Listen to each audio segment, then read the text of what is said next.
오늘 하나님 말씀은 히브리서 4장 14절로 16절의 말씀입니다.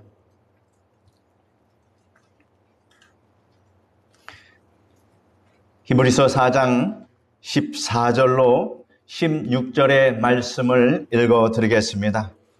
그러므로 우리에게 큰 대제사장이 계시니 승천하신 이 곧 하나님의 아들 예수시라. 우리가 믿는 도리를 굳게 잡을지어다. 우리에게 있는 대제사장은 우리의 연약함을 동정하지 못하실 이가 아니요 모든 일에 우리와 똑같이 시험을 받으신 이로되 죄는 없으시니라. 그러므로 우리는 긍휼하심을 받고 때를 따라 돕는 은혜를 얻기 위하여 은혜의 보좌 앞에 담대히 나아갈 것이니라. 아멘. 오늘은 때를 따라 돕는 은혜, 이와 같은 제목으로 말씀을 전해드리겠습니다. 일생을 통하여서 시험과 환난을 전혀 당하지 않는 사람은 단 한 사람도 없습니다. 하나님의 백성인 성도일지라도 예외는 아닙니다.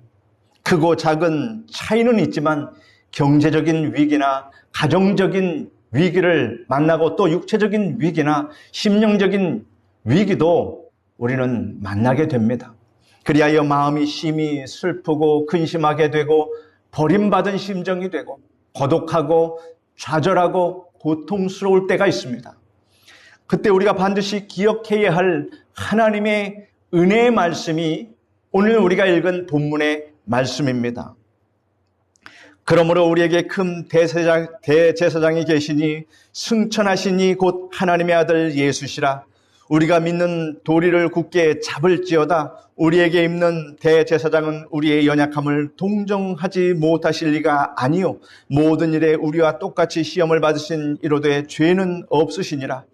그러므로 우리는 긍휼하심을 받고 때를 따라 돕는 은혜를 얻기 위하여 은혜의 보좌 앞에 담대히 나아갈 것이니라 라고 말씀하십니다. 하나님께서 고통하는 인생들을 위해서 은혜의 보좌를 마련해 놓으시고 때를 따라 돕는 은혜를 얻기 위하여 은혜의 보좌 앞에 담대히 나오라고 말씀하고 계십니다. 이 은혜의 보좌를 마련하기 위하여 죄가 없으신 하나님의 독생자 예수께서 이 땅에 오셨습니다. 그리하여 시험을 받았으며 고난을 당하였습니다. 주님께서는 우리의 죄와 허물을 대신 짊어지시고 십자가의 그 모진 고통을 받으시고 부활하시고 승천하셨음을 믿으시기를 바랍니다. 그러므로 주 예수 그리스도는 우리의 연약함과 우리가 당하는 고난과 시험을 모두 알고 이해하고 계시며 우리를 불쌍히 여기시며 도와주실 수 있는 큰 대제사장이 되십니다. 구약시대 레위지파 아론의 반차를 따라 세움을 받았던 대제사장들은 완전한 대제사장이신 예수 그리스도의 모형이요 그림자였습니다. 하나님은 완전한 대제사장이신 예수 그리스도를 구주로 믿고 고백하는 사람은 누구든지 때를 따라 돕는 하나님의 은혜를 얻을 수 있게 만들어주셨습니다. 이제 우리가 할 일은 하나님의 은혜의 보좌 앞에 담대히 나아가는 것뿐입니다. 이것은 우리가 해야 할 일입니다. 그러면 우리가 어떻게 해야 하나님의 은혜의 보좌에 나갈 수 있을 것일까요?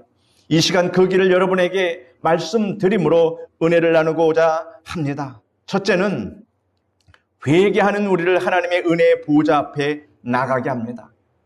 회개하는 우리를 하나님의 은혜의 보좌 앞으로 나아가도록 인도하여 주십니다. 죄는 하나님의 보좌 앞에 나가는 것을 막습니다. 아담과 하와가 하나님께서 금하신 선악과를 알게 하는 나무의 열매를 따먹는 죄를 지었습니다. 날이 서늘할 때 에덴 동산을 거니시는 하나님의 음성을 듣고 아담과 하와가 하나님의 낯을 피하여 동산나무 사이에 숨었습니다. 그러자 하나님께서 아담아, 아담아, 네가 어디 있느냐? 라고 물으셨으며 아담은 말하기를 우리가 두려워서 숨었습니다.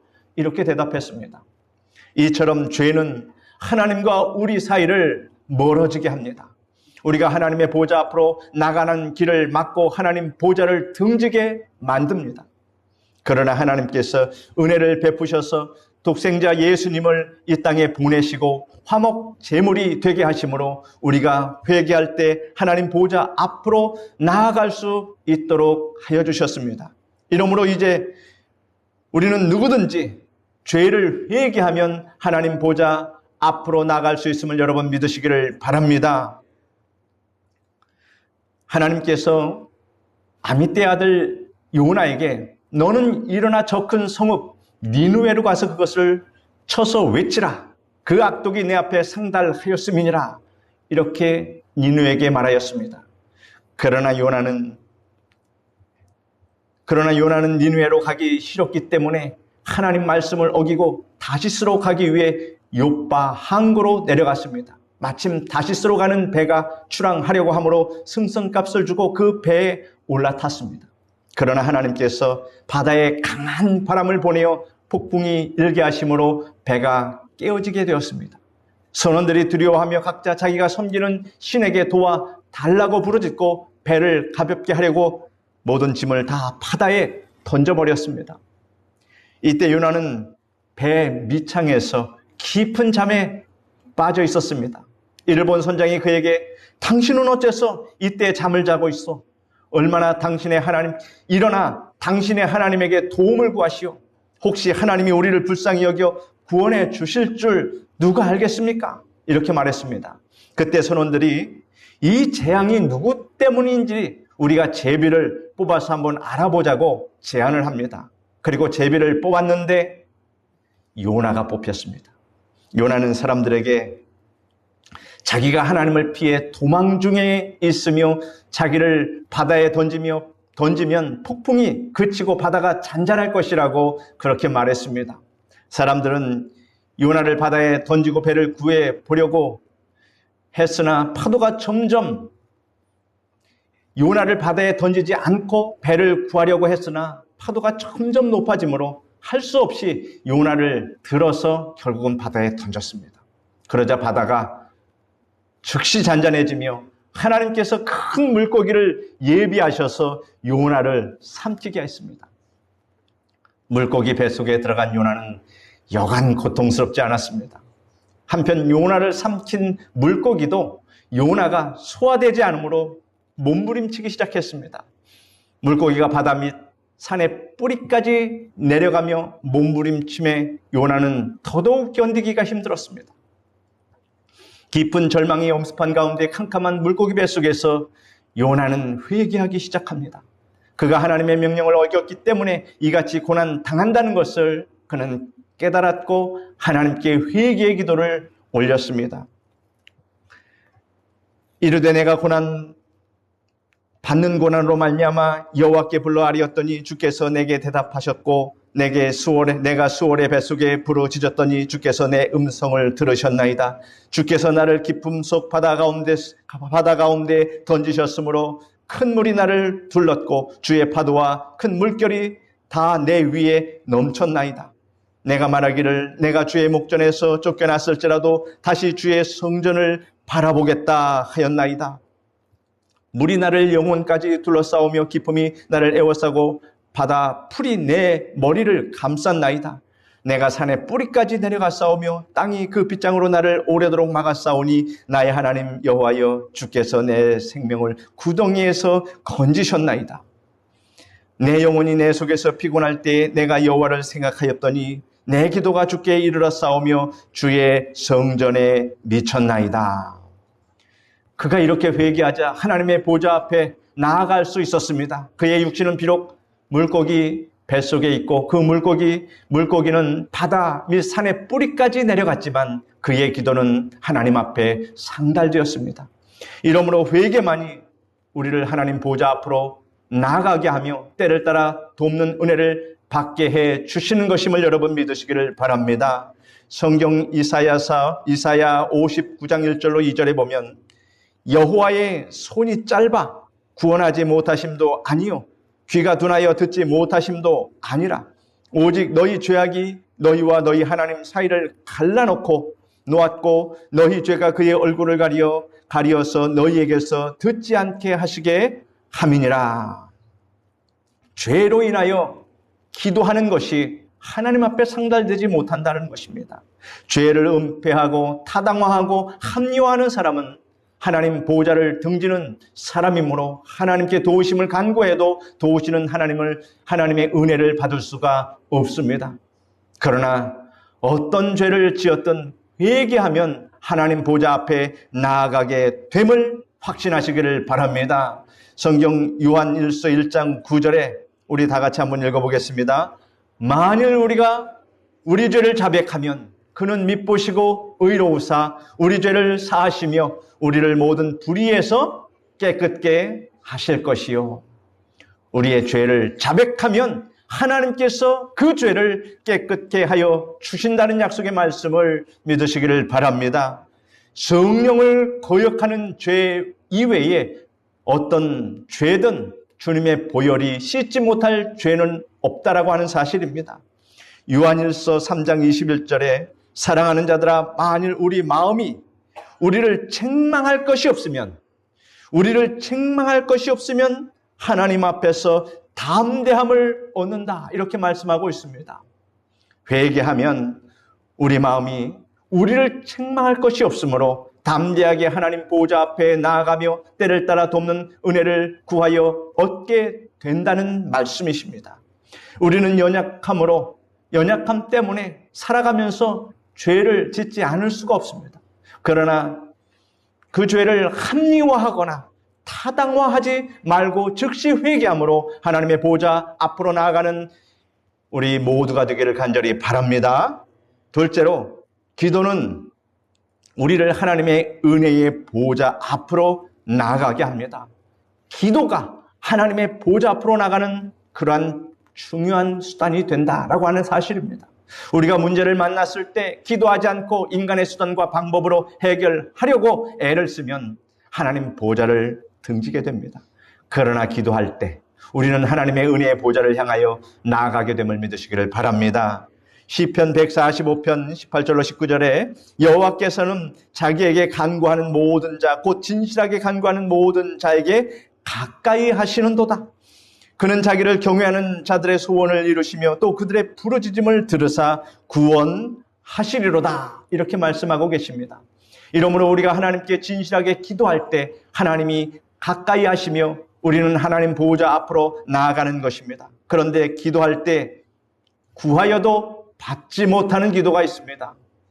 성경 야고보서 4장 2절로 3절에 너희는 욕심을 내어도 얻지 못하여 살인하며 시기하여도 능히 취하지 못함으로 다투고 싸우는도다. 너희가 얻지 못함은 구하지 않기 때문이요 구하여도 받지 못함은 정욕으로 쓰려고 잘못 구하기 때문이라 라고 말씀하고 계십니다. 기도할 때 육신의 정욕과 안목의 정욕과 이생의 자랑을 위하여 기도하는 것은 응답받지 못합니다. 그러나 우리가 무엇을 하든지 하나님의 영광을 위하여 기도할 때 응답을 받으며 하나님의 은혜의 보좌 앞으로 나아가게 되는 것입니다. 고린도전서 10장 31절에 같이 한번 읽어보겠습니다. 그런즉 너희가 먹든지 마시든지 무엇을 하든지 다 하나님의 영광을 위하여 하라. 이렇게 말씀하고 있습니다. 우리가 먹을 것을 구하든 마실 것을 구하든 무엇을 구하든지 그 목적은 하나님의 영광이 되어야 합니다. 건강을 위해, 물질을 위해, 가정의 문제 해결을 위해 기도할 때도 하나님의 영광이 되어야 합니다. 다시 말씀드리면 건강을 받아서, 물질을 받아서, 가정 문제 해결을 받아서 그것으로 하나님께 영광을 돌리는 수단으로 삼으라고 하시는 말씀입니다. 그리고 기도할 때 하나님께 완전히 맡기십시오. 그리할 때 은혜의 보호자로 나아가게 되는 것입니다. 베드로전서 5장 7절에 너희 염려를 다 주께 맡기라. 이는 그가 너희를 돌보심이라 라고 말씀하고 있습니다. 너희 염려를 어떻게 맡기라고 말씀하고 계십니까? 다 맡기라고 말씀하고 계십니다. 그러므로 여러분 모든 염려거리가 있으면 기도함으로 하나님께 다 맡기시는 여러분 되시기를 바랍니다. 시편 55편 22절에도 내 짐을 여호와께 맡기라. 그가 너를 붙드시고 의인의 요동함을 영원히 허락하지 아니하시리로다 라고 말씀하고 계십니다. 여러분의 인생의 짐을 하나님께 다 맡기면 하나님께서 붙들어 주시고 여러분의 평안을 지켜주시겠다 하신 말씀, 이 말씀을 의지할 때 우리가 기도하고 맡기지 않을 이유가 없음을 아시기를 바랍니다. 기도란 하나님께 맡기는 작업입니다. 하나님께 기도한 다음에는 계속 그 문제를 움켜잡고 염려하고 근심하고 부정적인 말이나 생각을 하면 응답받을 수가 없습니다. 이런 간증을 읽어보았습니다. 사회적인 지위도 있고 돈도 많아 생활에 부족함이 없으나 자식 때문에 하루도 마음 편할 날이 없는 부형님이 있었습니다. 장성한 아들이 직장도 갖지 않고 늘 아버지께 돈을 요구하고 방탕한 생활을 했습니다. 아버지는 이 아들을 변화시키기 위해서 온갖 애를 다 썼으나 소용이 없었습니다. 날이 갈수록 아들은 난폭해졌습니다. 아버지는 아들이 방탕한 생활에서 돌아서도록 하나님께 울면서 기도했습니다. 그래도 아들에게서 변화의 기미를 찾을 수가 없었습니다. 마침내 아들이 집을 나갔습니다. 그러나 아들은 돈이 떨어지면 전화로 온갖 구실을 붙여 아버지에게 돈을 요구했으며 때로는 사람을 보내기도 했습니다. 아버지는 가족들이 모여 있을 때 아들 이야기를 하며 비탄에 젖었으며 누가 아들의 안부를 물으면 아들로 인해 자신이 얼마나 상심하고 있는가를 말하곤 했습니다. 그날도 아버지가 아들을 위해 눈물을 흘리며 기도할 때 하나님의 음성이 들렸습니다. 이 사람아, 기도했으면 아들을 내게 맡겨야 하지 않는가? 내가 기도하고도 아들을 내게 맡기지 않고 계속 아들을 움켜잡고 있으니 내가 손을 댈 수 없지 않은가? 마음속에 들려오는 이 말을 들은 아버지는 크게 깨달았습니다. 그래서 기도합니다. 오 하나님, 알았습니다. 제가 잘못했습니다. 이제 하나님의 손에 아들을 맡기오니 하나님께서 책임져 주십시오 라고 기도한 아버지는 하나님께 아들을 완전히 맡겼습니다. 그러자 마음의 무거운 짐이 다 사라졌습니다. 평안이 넘쳤습니다. 그의 기도가 이제 달라졌습니다. 하나님께 맡긴 아들을 돌봐주시니 감사합니다. 하나님께서 저의 인생을 붙들어 주시고 저를 돌봐주심을 믿습니다. 저를 불쌍히 여겨주심을 믿습니다. 저가 하나님의 의로운 길에 서도록 하나님께서 인도하여 주실 것을 믿습니다. 이러한 기도를 하나님께 드렸습니다. 그의 기도 내용만 달라진 것이 아닙니다. 가족들이 모여 전처럼 아들 걱정을 모여도 전처럼 아들 걱정을 하지 않고 하나님께서 돌봐주시니 염려할 것이 없다고 긍정적인 말을 합니다. 아들의 안부를 묻는 사람에게도 동일하게 말합니다. 그런데 하루는 경찰서에서 전화가 왔습니다. 그의 아들이 술집에서 술을 먹고 싸워 사람들을 다치게 하고 술집에 있는 기물들을 부수고 결국 경찰서에 붙잡혀 왔다는 것입니다. 그 전화를 받고 아버지는 이렇게 말합니다. 잘못하셨습니다. 내게는 그런 아들이 없습니다. 내 아들은 술을 먹지 않을 뿐만 아니라 아주 착실한 아들입니다. 라고 말하고는 전화기를 끊었다고 합니다. 그리고 전처럼 아들을 위해서 보석금을 내지도 않았습니다. 세월이 흘러갔습니다. 몇 년이 지나도록 아들의 소식은 듣지 못했습니다. 그런데 어느 날 아주 건장하고 잘생긴 청년 하나가 그를 찾아왔는데 그 청년은 옆구리에 성경책을 끼고 있었습니다. 그는 모르는 청년이 왔는지라 찾아온 용건을 물었습니다. 그러자 그 청년이 아버지, 접니다. 아버지 아들입니다. 이렇게 말하지 않겠습니까? 그제 청년의 얼굴을 자세히 보니 아들이 틀림없습니다. 아들의 모습이 얼마나 변했던지 아버지가 알아보지 못할 정도였습니다. 아들은 아버지의 손을 잡고 지내온 이야기를 했습니다. 그날 경찰서에서 아버지의 말씀을 전해 듣고 여느 때의 아버지 말씀과는 달라서 몹시 놀랐습니다. 그 얼마 되지 않아 저는 전도를 받고 예수님을 구주로 영접했습니다.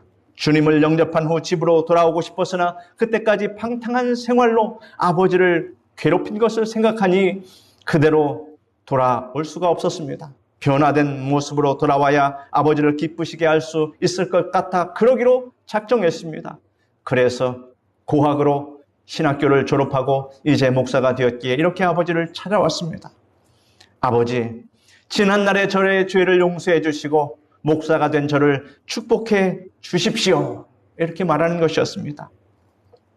여러분, 기도를 하고도 염려하고 부정적으로 말할 때와 기도로 하나님께 맡긴 후에 긍정적으로 말할 때 결과가 얼마나 다른 것인가를 깨닫기를 바랍니다.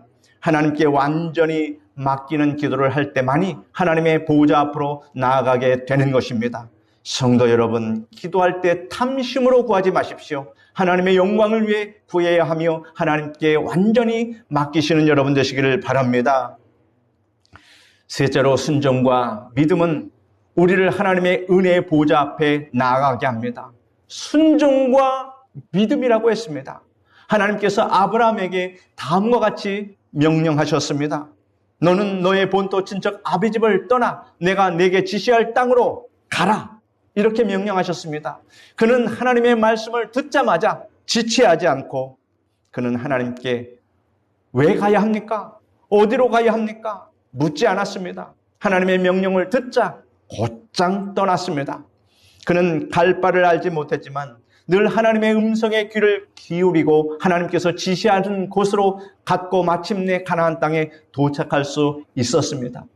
아브라함이 고향을 떠나갈 때 그 마을 사람들이 그를 얼마나 말리고 어디로 가는지 알지도 못하면서 떠난다고 비웃기도 했습니다. 고향 산천을 등지고 어디에 정착해서 살겠다는 말인가? 객지에서 나그네 생활을 하다가 비참한 꼴을 당할 수도 있는데 이렇게 아무 계획도 작정도 없이 떠난다는 것이 말이 되느냐? 이렇게 말하면서 비웃는 사람도 있었습니다. 그러나 아브라함이 하나님의 말씀에 전폭적으로 순종하고 믿음으로 나아가자 비록 외지의 객이 되었지만 그때부터 때를 따라 도우시는 하나님의 은혜가 떠나지 않았다고 하는 사실을 여러분 아시기를 바랍니다. 그가 헤브론 산지에 거하며 농사를 짓고 양떼를 쳤으나 하나님께서 때를 따라 도와주심으로 농사가 잘 되었고 양도 나날이 늘어가 거부가 되었으며 이웃이 부러워하는 사람이 되었습니다. 하나님께서 때를 따라 아브라함을 도와주심으로 사람들이 그를 해치지 못했습니다.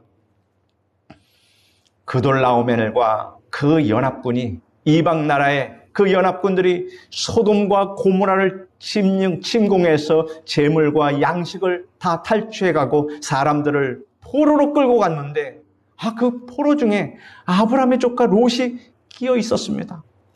이 소식을 들은 아브라함은 집에서 훈련시킨 318명의 장정을 데리고 그돌라오멜과 그 연합군을 뒤쫓아갔습니다. 소돔과 고모라를 초토화시킨 대군을 겨우 318명의 사병으로 싸우겠다니 이것이 말이나 됩니까? 적수가 되겠습니까? 그러나 하나님께서 때를 따라 도와주셨기 때문에 아브라함은 그들과 싸워 크게 이겼습니다. 그래서 포로로 잡혀갔던 사람들과 빼앗겼던 재물을 되찾고 조카 롯도 구했습니다.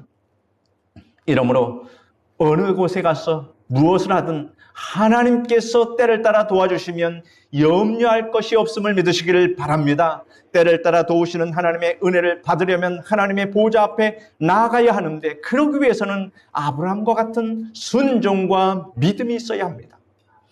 아브라함에게 내 본토 친척 아비집을 떠나라 라고 말씀하신 하나님께서는 오늘 여러분에게도 동일하게 내 본토 친척 아비집을 떠나라고 말씀하십니다. 그렇다고 오늘 이사 가라는 얘기가 아닙니다. 그것은 우상 숭배를 떠나라는 것입니다. 잘못된 신앙에서 떠나라는 것입니다. 인본주의 신앙에서 떠나라는 것입니다. 하나님 제일주의 신앙을 가지라는 것입니다. 아브라함이 살았던 곳은 우상 숭배의 도시요 인간의 영광을 부르짖는 곳이었습니다. 주님을 믿는 여러분은 이미 우상 숭배와 인간의 영광을 떠난 사람들인 것을 믿으시기를 바랍니다. 이제 여러분은 하나님께서 지시하시는 곳으로 가야 합니다. 오늘날에는 주님의 일에 더욱 힘쓰며 하나님께 헌신하는 것이 하나님께서 지시하는 곳에 가는 것임을 믿으시기를 바랍니다. 여러분의 순종과 믿음으로 본토 친척 아비집을 떠나 하나님께서 지시하는 곳으로 나아갈 때 하나님의 보좌 앞으로 나아가게 되는 것임을 믿으시기를 바랍니다. 마지막으로 네 번째는 감사와 찬양은 우리를 하나님의 은혜의 보좌 앞에 나아가게 합니다. 광야에 이스라엘 백성들은 원망과 불평으로 하나님의 보좌를 등졌습니다. 그래서 불뱀에게 물려서 죽고 많은 고난을 당하였습니다. 반면에 늘 하나님의 보좌 앞으로 나아가며 살았던 사람도 있습니다.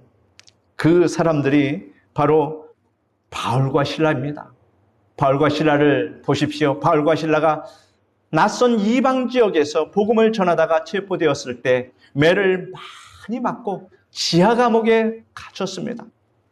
인간적으로 보면 바울과 실라는 하나님 보좌와는 천리 만리 떨어져 있는 것 같이 보였습니다.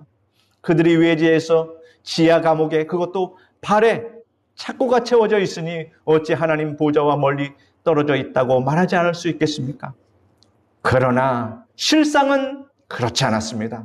밤중에 바울과 실라가 감사하고 찬양하자 그들은 하나님 보좌 앞으로 나가게 되었습니다. 바로 그들이 갇혀있는 지하 감옥이 하나님 보좌 앞이 된 것입니다. 그들이 하나님 보좌 앞으로 나아갔는데 어찌 하나님께서 때를 따라 돕지 않으시겠습니까? 하나님께서 권능의 손을 내밀어 옥토를 흔드심에 착고가 풀리고 감옥문이 열렸으며 간수와 그 가족들이 회개하는 놀라운 일들이 일어났습니다. 하나님께서 함께 하신 것입니다. 그러므로 여러분은 여러분에게 어떠한 일이 다가오든지 감사와 찬양을 하나님께 올리시기 바랍니다. 감사와 찬양은 여러분을 하나님 보좌 앞으로 나아가게 하며 하나님께서 권능의 손을 내밀고 때를 따라 도와주심으로 환난이 축복으로, 고난이 영광으로 변화시켜 주심을 믿으시기를 바랍니다. 슬플 때 위로를 주시며 근심할 때 평안을 주시며 병들었을 때 치료를 주시며 낙심할 때 소망을, 두려울 때 용기를, 연약할 때 강함을, 무능할 때 능력을, 궁핍할 때 부유케 하여 주십니다. 사랑하는 성도 여러분, 이러한 하나님의 돕는 은혜를 얻으려면 결론은 하나님 보좌 앞으로 나아가야 한다는 것입니다. 회개와 기도, 순종과 믿음, 감사와 찬양으로 나아갈 때만 하나님 보좌 앞에 이르게 됨을 믿으시고 이 설교를 듣는 여러분 모두 날마다 하나님 보좌 앞에 나아가는 삶을 사시기를 간절히 축원드립니다. 기도하겠습니다. 거룩하신 하나님 감사합니다.